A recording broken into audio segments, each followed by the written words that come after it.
Yeah, it's really good to be here back at JSAL, or back visiting so many familiar faces in the special operations community. I see a lot of very familiar faces.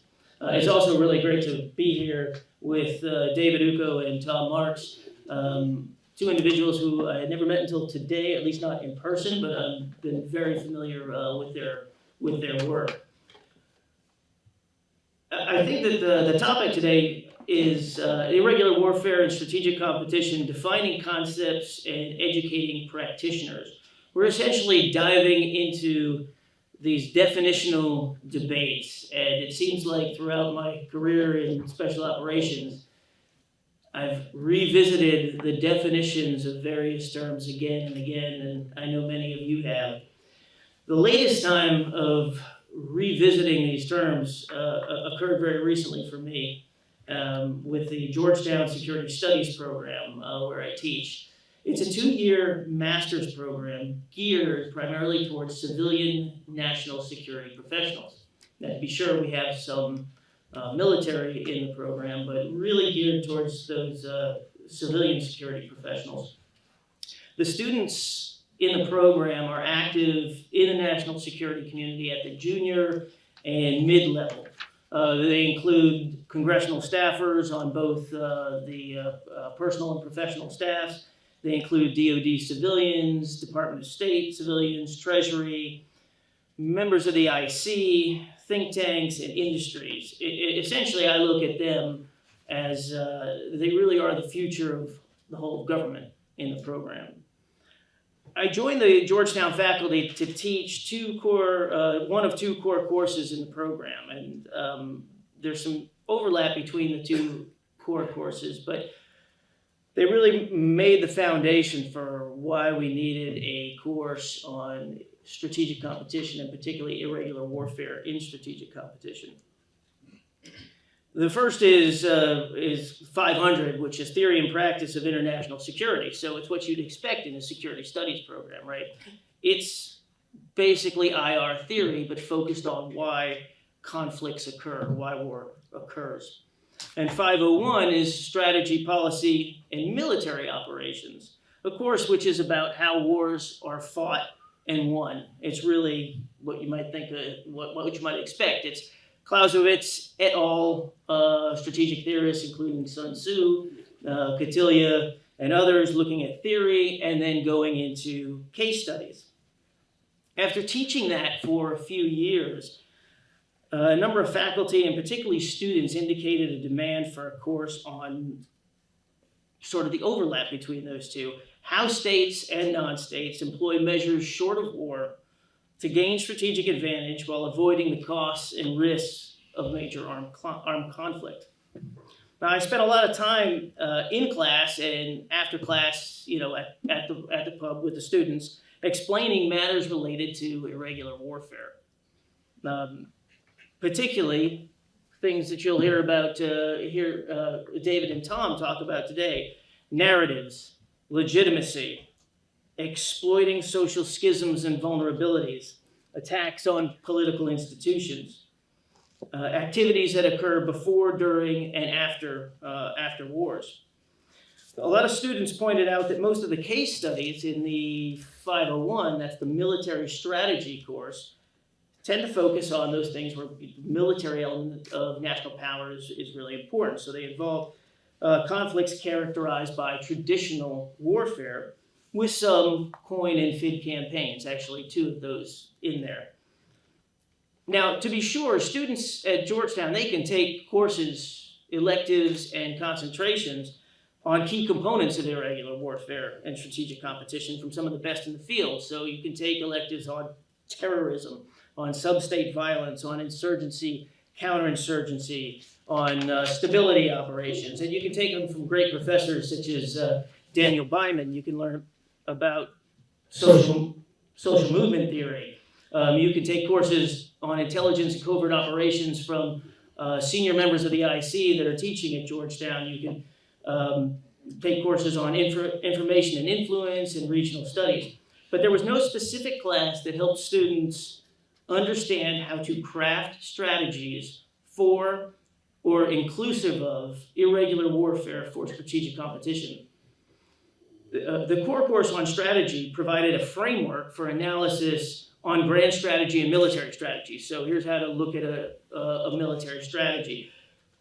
But it did not provide much of a framework for analysis on irregular warfare for strategic competition. So I was actually asked to develop it. And actually, I will say that a few years ago, there was a course that kind of covered that, constructed and taught by my mentor and probably the mentor of a lot of people in this audience, Dave Maxwell. But that course had kind of gone away after Dave left, and a lot of these specialty courses on these aspects of irregular warfare remained. In developing the course, I realized right away that strategic competition and irregular warfare needed to be defined. And instead of presenting the students with a definition, I thought, why not let the students wade into this debate over defining some of these terms? So the key terms, irregular warfare itself, the aspects of it, political warfare, etc. And I think that David Ucko and Tom Marks here continue to make some of the most cogent and useful contributions to that discourse. In fact, their recent article that was published in the Modern War Institute, it tackles this very issue of why it's important to define it and to define it correctly, or to define it in a way that's useful. Their article and the recent monograph that we just talked about, which is a framework for analysis and action, both are required reading now in the course. To be clear, I think DoD right now has a useful definition of irregular warfare, right? A violent struggle among state and non-state actors for legitimacy and influence over relevant populations. But Tom and David have argued that it needs redefining.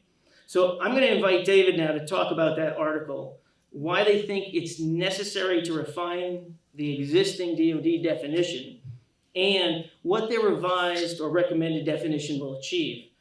Also, I want to know how this definition will help, particularly my students who are those non-military professionals, understand, assess, and craft strategies for irregular warfare and strategic competition. So with that, I'm going to turn it over to David. Thank you very much for that, and thanks for the opportunity to come here and speak. With this audience, it's a delight to branch out to other parts of the IW community. So I will make a case for a new definition, but it is a tweak rather than a change. And the reason for that is because I think the current definition is actually quite helpful. And the biggest risk that I see is that we lose it. Indeed, I think it's very ironic that irregular warfare has experienced a revival, just as the US has moved away from counterinsurgency towards great power competition or strategic competition. And so I want to talk a little bit about what that does. What does IW in strategic competition actually mean, and what does it do to IW as we know it? I'm worried by the effort of many within the IW community to fit this term within the context of strategic competition to make it more relevant, dare I say sexy, and absolutely not to let it be tarred by any connotation with counterinsurgency, counterterrorism, all that old stuff that we're not engaged in anymore. That to me is losing the point of the term, and I fear that it then becomes so broad that it can basically describe just about anything. Strategically, irregular warfare was always about the violent political exploitation of societal vulnerabilities. And it will typically involve one segment mobilizing against the other. And so there's a reason why the 2007 Joint Operating Concept said quite specifically that insurgency lies at the heart of irregular warfare. And I don't think that has changed. But I think many within the IW community are queasy about it because it makes them seem regressive and out of touch with strategic priorities. What have been the consequences of this conceptual slip? One, of course, we've moved from sub-state actors to consider state actors as being a primary concern. And two, because these states are, or at least have been until recently, predominantly operating under a particular threshold of violence, whether we think of China and the South China Sea or Russia's little green men, the violent component of regular warfare has also fallen out of favor. So we move from sub-state to state, and we move from violent to predominantly non-violent. And where does this leave irregular warfare, which was always about sub-state and violent? It basically means then that irregular warfare is being asked to describe anything that adversarial states do to compete, which isn't outright war. And I think that's a very dangerous path for IW competence, because then what isn't irregular warfare? We're talking about competition in the Arctic, that's irregular warfare. We're talking about Chinese manipulation of foreign direct investment or trade relations, that's irregular warfare. Space rivalries, irregular warfare. Basically anything that China does can be described then as irregular warfare, and I think that's a problem. I don't think that there's much purpose of importing the language of irregular warfare, importing the ideas, importing the theory and the lessons learned to describe something quite so large. It not only, I think, betrays the etiology or the history of regular warfare, but it also alienates the very agencies and departments that will most likely be called on to respond to these types of behaviors. So on that front, I think the final challenge then to irregular warfare as we knew it is also the most brutal, and that is the effort to basically forget about its grounding in a competition for legitimacy. I think this stems from a somewhat allergic reaction to the notion of legitimacy post our counterinsurgency era. Anything that smacks of winning hearts and minds is seen as basically a waste of time, leading to strategic failure. Unfortunately, it's a perception that confuses legitimacy with some sort of popularity contest, or the notion that nice guys finish first, so we just have to be nicer than the other guy. And of course, as Kaladas and many others will tell us, there's much more to the concept than this. Legitimacy speaks to a source of mobilizing potential. It's in effect your ability to bring partners and others to bear. It's a source of power. It's getting other people to do what you want them to do, which is a lot easier if they're willing to do so willingly rather than through coercion. So this is legitimacy, and I think it is the ultimate force multiplier. It is the center of gravity of irregular warfare. And if we lose touch of that fact, I think we lose irregular warfare. So my argument then is definitely for a tweaked definition, but as you can probably tell, it is also a very traditionalist or conservative argument. I argue for a back to basics. I think it's very important that we do not lose the original purpose of this term, irregular warfare. It is grounded in three key axes: legitimacy, coercion, violence or the threat thereof, and the competition for power within a society. So, admittedly, this is a much narrower understanding of irregular warfare than you might see in some of the contexts, but I also think that it's an application that means irregular warfare can also be useful, or at least analytically coherent. It does not mean that irregular warfare is therefore irrelevant to strategic competition or to great power competition between states, but it does mean that its applicability is going to be narrower and, I think, ironically also more useful. Specifically, irregular warfare within the context of strategic competition speaks to states using irregular warfare to accentuate or mitigate schisms within targeted societies, thereby to gain power or influence. So offensively, this might mean sponsoring terrorism or insurgency abroad, engaging in election interference, subverting democracy, stoking social conflict, or undermining the legitimacy of a targeted state so that a rival actor may stand up. Defensively, of course, it means how to react and how to guard against those actions, which get us, not by coincidence, to the key missions of irregular warfare for the United States: foreign internal defense and unconventional warfare. That is to say, fostering resilience and empowering resistance. But the overriding context for such activity is that competition for legitimacy, or the mobilization of partners to fight for a common cause. So where does this leave China? Of course. What about its illegal fishing or its Belt and Road Initiative? Is that irregular warfare then? I would say no. On the face of it, it really isn't. It's not violent. It's not about intra-societal schisms. It's not really about legitimacy, which doesn't mean that these things are not important. They are important, but I wouldn't say that we should stamp the IW label on it just because it's important and not war. I would say that the only way that it does qualify, and it's very, I think, a good argument to make, is by analogy. That is to say that we could see China as being engaged in a global campaign of irregular warfare, very much like David Cullen spoke of global insurgencies being conducted by Al-Qaeda or ISIS, we're then looking at a globally scaled, multifaceted, international offensive that weaponizes all normal instruments of power, everything from diplomacy to economic levers, and integrates this with a threat of kinetic action down the line. If you look at it this way, by analogy, you could think of China operating not within a society, not within one society's schisms and contradictions, but within those of international society, seeking to displace the status quo power that is, of course, the United States. And I think that, that is not I think that's a workable analogy, and it allows irregular warfare to be helpfully applied to strategic competition, but it does so without losing what irregular warfare was all about. It maintains those three pillars of legitimacy, the threat of coercion, and the exploitation of internal contradictions. So how then do we understand irregular warfare? What do we do to the definition to allow it to play this more narrow and traditional role, yet within interstate relations? I base my proposed definition on what's currently on the books, but you'll see that it's a little bit, I've broadened the aperture a little bit, been very deliberate not to broaden it so much that the term becomes meaningless. So I would propose the following definition. Irregular warfare is a coercive struggle that erodes or builds legitimacy for the purpose of political power. It blends disparate lines of effort to create an integrated attack on societies and their political institutions. It weaponizes frames and narratives to affect credibility and resolve, and it exploits societal vulnerabilities to fuel political change. As such, states engaged in or confronted with irregular warfare must bring all elements of power to bear under the national political leadership.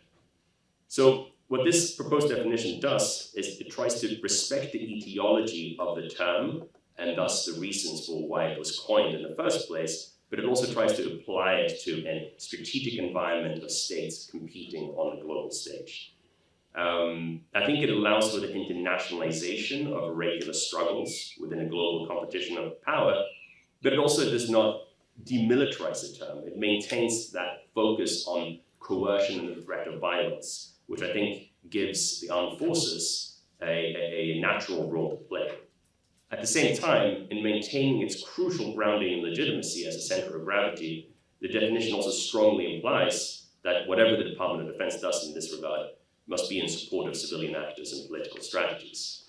So again, that's my traditionalist pitch. And for me, it's very helpful because in an environment in which irregular warfare is being reshaped, it gives me a grounding and an anchor to keep on doing what I'm doing, keep talking about internal mobilizations, political violence, and not get so hung up about trying to sort of put all of that in a box and move on to something new just because we're no longer in Afghanistan and insurgency is no longer cool.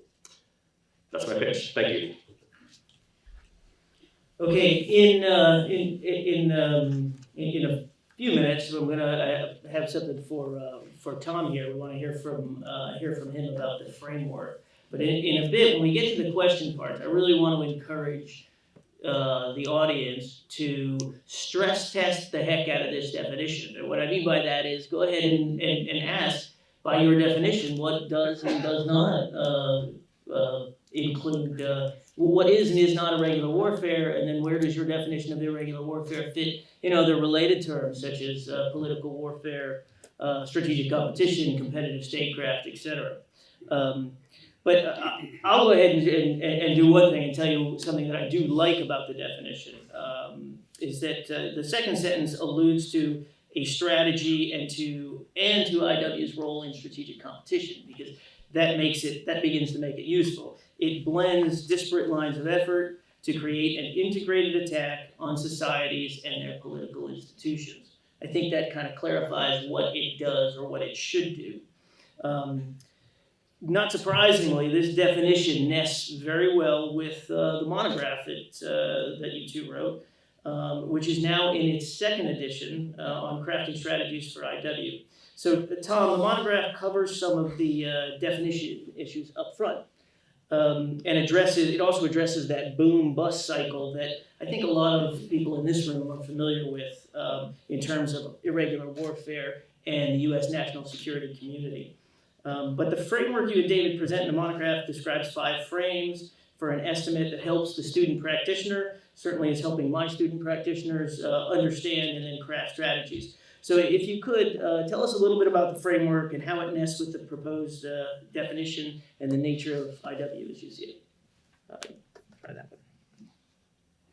Okay, the critical thing to know, of course, the framework is behind us, and there is absolutely no one in this room who will find anything in this mystifying, because it is the military decision-making process applied to violent politics. And that, of course, goes to the background of this. To understand the current debate, if you will, that we're involved in concerning irregular warfare, you have to consider where we've been. And we don't have time to go through all of that. But it is important that Dave left out in his introduction of me that it should be obvious to you that you have sitting before you one of the few people who remains active who was actually in the Napoleonic Wars. Now, the reason this matters, think of Clausewitz, and he is associated with explaining in dazzling form the regular aspects of the Napoleonic Wars. It isn't that he didn't write about the irregular aspects, it's that they weren't translated into English until just now they are starting to appear.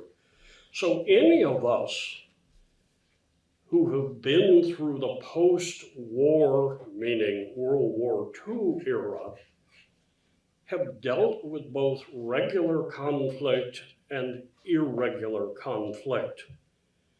Indeed, if I'd been in more than 40 of these things, by one magazine's count, I've never actually been in combat with US forces.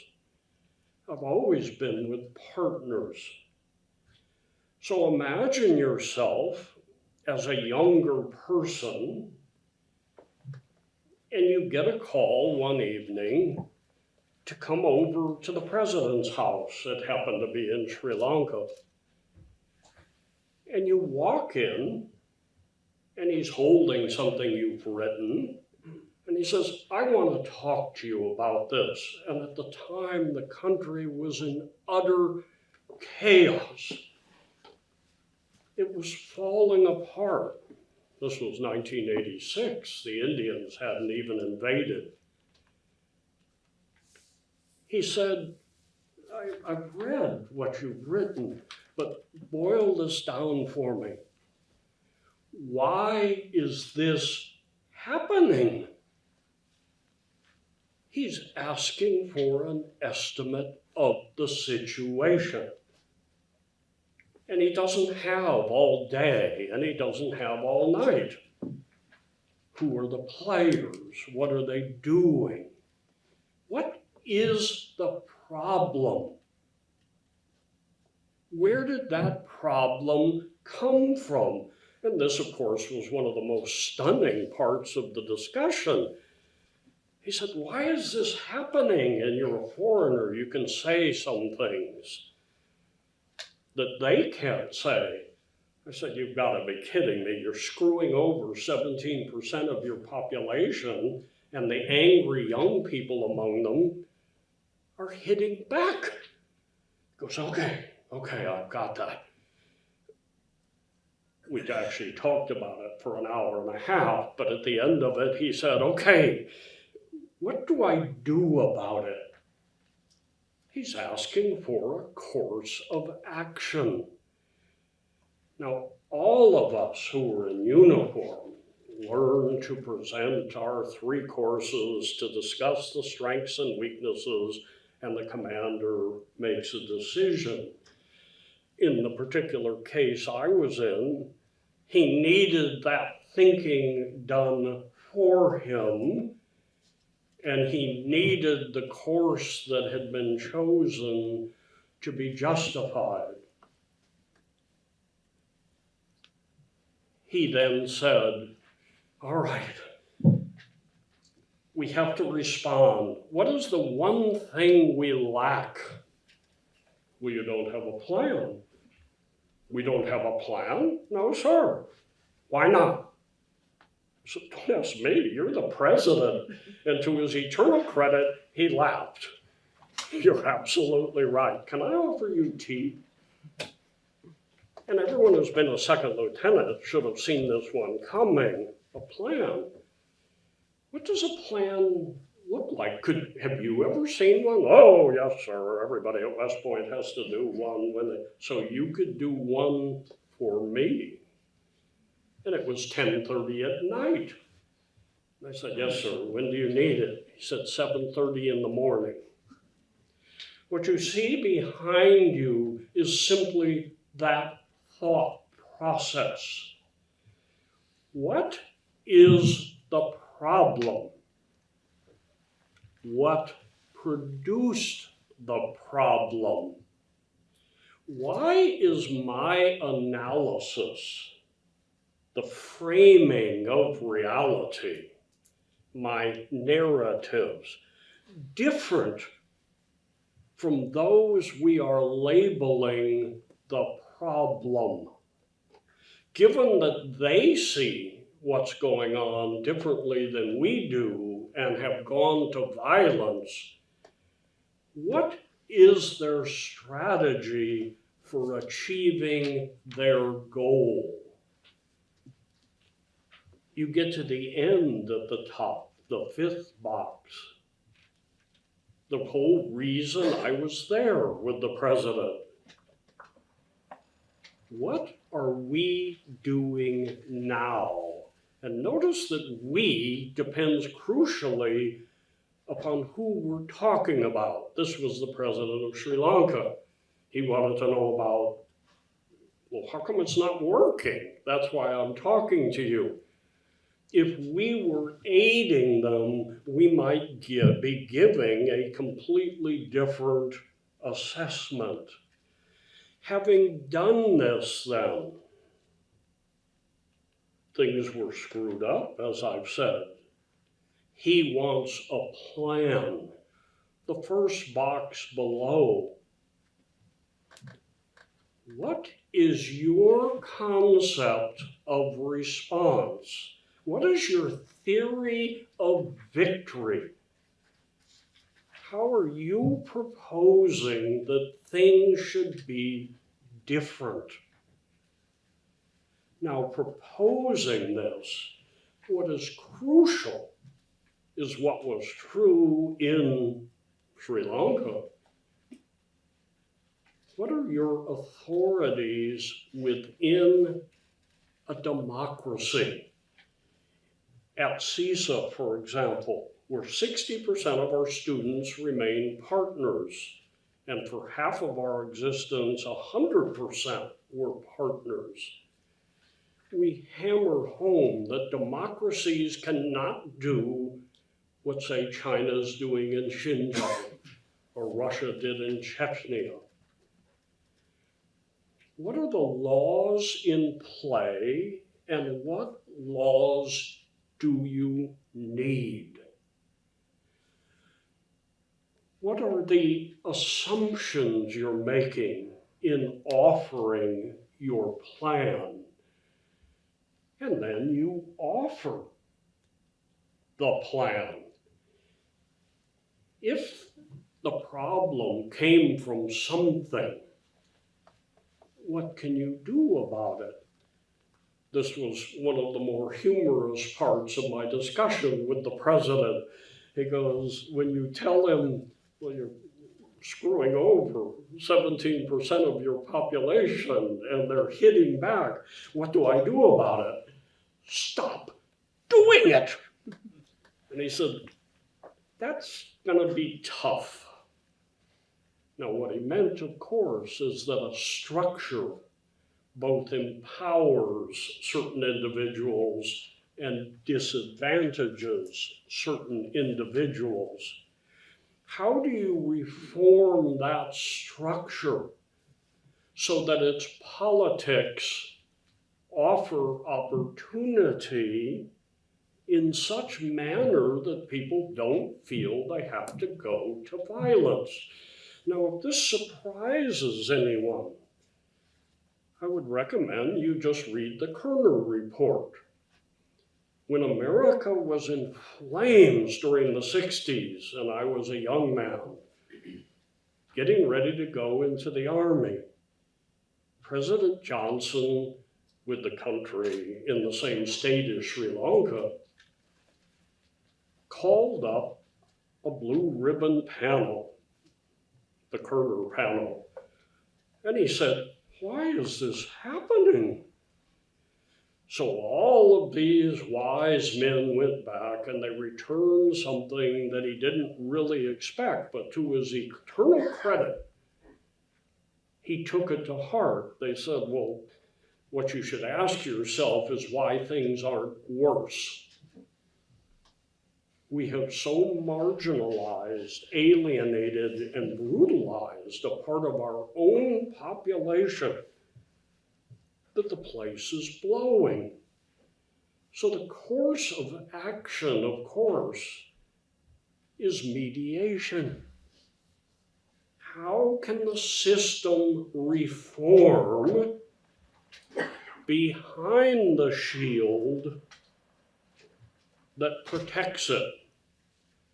And that, of course, was the critical point. Now, every police force in America knows this.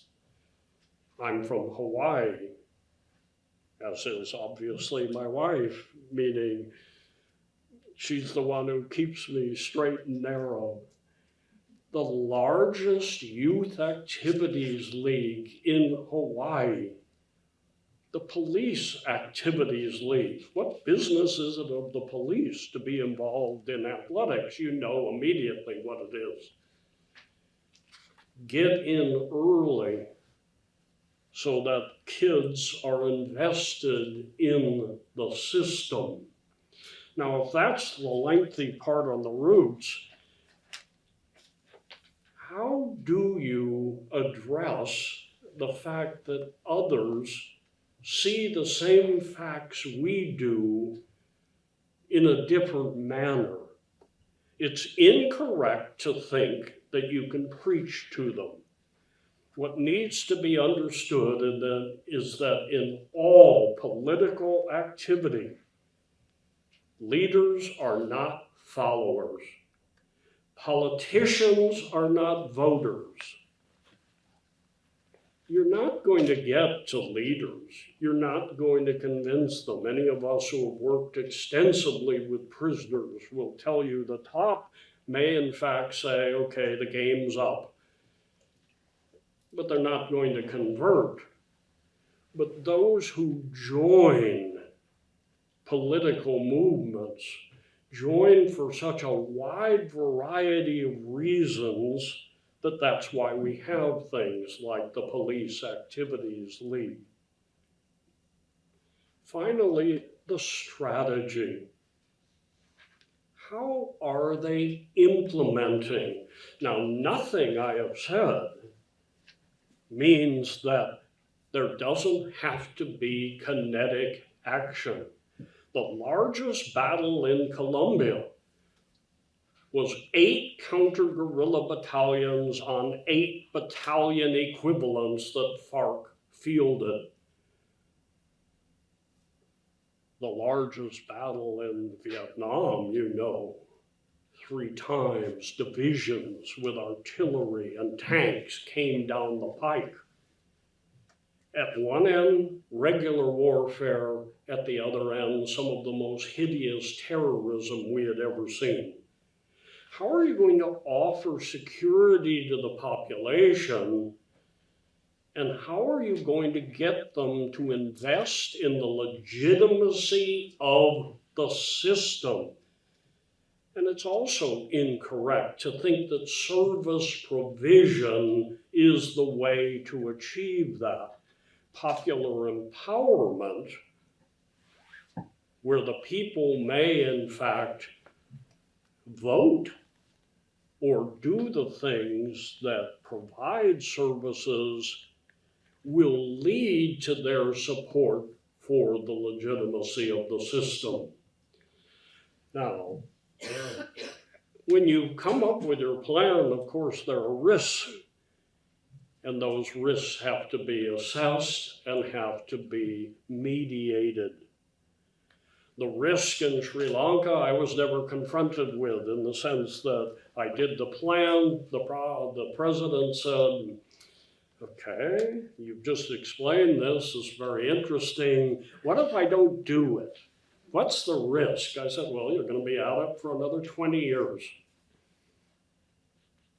They threw away the get to the roots, to address the frames and the narratives, to do the non-kinetic portions of strategic counter, and they went straight to the kinetics, and darned if it wasn't 20 years later, when fortunately LTTE put them in the same position as the American South and found itself vanquished in the same way.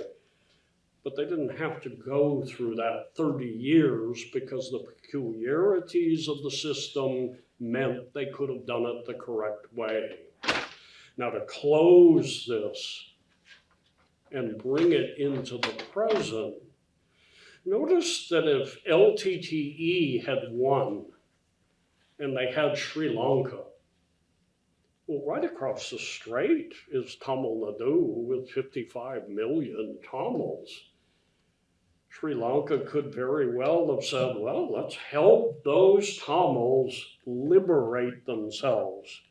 This is exactly what happened when the Bolsheviks got Russia, when Mao got China, when the Iranian revolutions got a country, when the North Koreans got a country, when the North Vietnamese got a country. They simply took what might have been a camp in the Sierra Madre, if you were Che Guevara, or a base area, if you were Mao Zedong, and the country became that, and the globe became the system of oppression which needed to be overthrown. In many cases, they did not even change the architecture that they used to achieve power, the United Front Commission. In China, it simply migrated, and the globe became its target. So what we do with the students then, we have students who consider the war in Ukraine using this. We have students who consider what China's doing internationally with this. We have the internal that we consider. And thus, that is the framework. Thanks, Tom. And I'm really glad that you brought up the Sri Lankan case study and your experience with it, because I think that particular conflict, so many of the case studies that we teach to military and special operators about foreign internal defense, unconventional warfare, we like to do a US example or a Soviet example. The Sri Lankan Civil War is a great case study to look at. That doesn't involve either of those, but particularly the Indian involvement, the involvement of Tamil Nadu, and then later the involvement of the Indian government in unconventional warfare, in other words, in supporting Tamil resistance elements.